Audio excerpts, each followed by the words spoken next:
और बुलेटिन में बात होगी अब हरियाणा की खबरों की। मुख्यमंत्री नायब सिंह सैनी ने पंचकूला में विकसित भारत जी राम जी मिशन पर आयोजित राज्य स्तरीय कार्यक्रम में बतौर मुख्य अतिथि शिरकत की। मुख्यमंत्री सैनी ने बीबी जी राम जी मिशन से जुड़े श्रमिकों से सीधा संवाद किया। विकसित भारत जी राम जी मिशन पर सीएम नायब सिंह सैनी ने कहा कि प्रधानमंत्री नरेंद्र मोदी ने श्रमिकों के कल्याण और गांव के विकास में ऐतिहासिक कदम उठाते हुए विकसित भारत जी राम जी योजना शुरू की। इस योजना ने पुरानी पड़ चुकी मनरेगा योजना का स्थान लिया। उन्होंने कहा कि विपक्ष जी राम जी का विरोध कर रहा है। विपक्ष केवल आरोप प्रत्यारोप की राजनीति करता है। मेहनतकश लोगों के राष्ट्र निर्माण में महत्वपूर्ण भूमिका होती है। विकसित भारत जी राम जी, इस योजना पर हम आज चर्चा करने के लिए यहां एकत्र हुए हैं। साथियों, मेरा मानना है कि आज हमारा संवाद आपके और आपके परिजनों के भविष्य को ये उज्जवल बनाने में बहुत मददगार साबित होगा। साथियों, मुझे खुशी है आप मेहनतकश लोग हैं, आप मेहनत करते हैं और हमारे राष्ट्र के निर्माण में आपकी महत्वपूर्ण भूमिका है। राष्ट्र जो गति से आगे बढ़ रहा है उसमें आपका बड़ा योगदान है। सीएम सैनी ने कहा कि ये विषय देश के करोड़ों ग्रामीण श्रमिकों, किसानों और मेहनतकश परिवारों से जुड़ा है।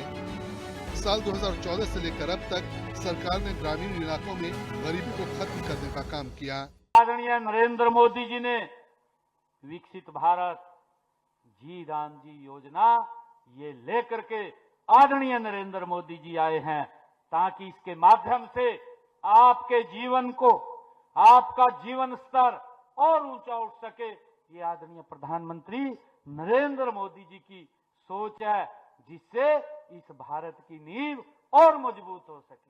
नए प्रावधानों के तहत रोजगार गारंटी को 100 दिन से बढ़ाकर 125 दिन करने से श्रमिकों की गारंटी शुदा मजदूरी पहले से ज्यादा बढ़ गई। इससे पूरे भारत में एक ग्रामीण अकुशल श्रमिक की वार्षिक आय में औसतन 7% से अधिक की वृद्धि हुई। हरियाणा में भी हर श्रमिक की वार्षिक आय में कम से कम 50,000 रुपए की बढ़ोतरी होगी। आदरणीय मोदी जी ने किया है। साथियों, इस नए कानून के तहत रोजगार की वैधानिक गारंटी को 100 दिनों से बढ़ा करके 125 दिन वो किया गया है। ये पहले तो 100 दिन मिलता था, अब इसको बढ़ा करके 125 दिन की काम की गारंटी ये नरेंद्र मोदी जी ने दी है। साथियों, यही नहीं, नए कानूनों में ये भी प्रावधान किया गया है कि अगर जैसे फसल की बुआई का समय है या फसल की कटाई का समय है, उस समय में क्योंकि ज्यादा श्रमिकों की आवश्यकता पड़ती है और जब ज्यादा श्रमिकों की आवश्यकता पड़ती है तो उसमें आप भी डिस्टर्ब ना हो, किसान भी डिस्टर्ब ना हो, उसके लिए 60 दिन बायोमेट्रिक प्रमाणीकरण और उपस्थिति, वेतन और भत्तों का सीधा डिजिटल भुगतान, जियो टैगिंग और सैटेलाइट इमेजरी जैसे उपाय इस मिशन में शामिल किए गए हैं, जिससे भ्रष्टाचार और शोषण पर लगाम लगाई जा सकती है।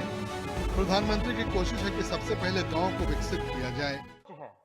आदरणीय प्रधानमंत्री जी की सोच है कि उसे गांव और श्रमिकों के विकास के बिना ये पूरा नहीं हो सकता।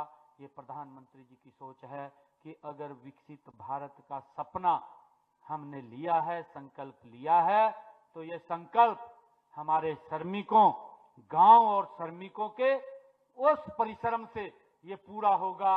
ये उनसे बगैर पूरा नहीं हो सकता। साथ ही उनका मानना है कि विकसित भारत का रास्ता गांव की गलियों से होकर के गुजरता है और यह योजना केवल रोजगार देने की योजना नहीं है, यह आपके जीवन को ऊंचा उठाने की योजना है और यह आपको सम्मान देने की, आपका स्वाभिमान बनाए रखने की ये योजना है। हरियाणा में अक्टूबर 2014 से लेकर अक्टूबर 2025 तक के 10 साल में श्रमिकों को 5,000 करोड़ रुपए से अधिक का भुगतान किया गया। कांग्रेस के 10 साल के शासनकाल में केवल 2,000 करोड़ रुपए का ही भुगतान किया गया। सीएम सैनी ने कहा कि प्रधानमंत्री आवास योजना के अंतर्गत हरियाणा में 1.5 करोड़ मकान बनाकर देने का काम किया गया। मुख्यमंत्री शहरी आवास योजना के अंतर्गत गरीब परिवारों को 30 गज के प्लॉट दिए गए। प्रदेश में दीनदयाल लाडो लक्ष्मी योजना की शुरुआत की गई, जिसके तहत गरीब परिवारों की महिलाओं को हर महीने 2100 रुपए दिए जाते हैं। ब्यूरो रिपोर्ट, हिंदी खबर।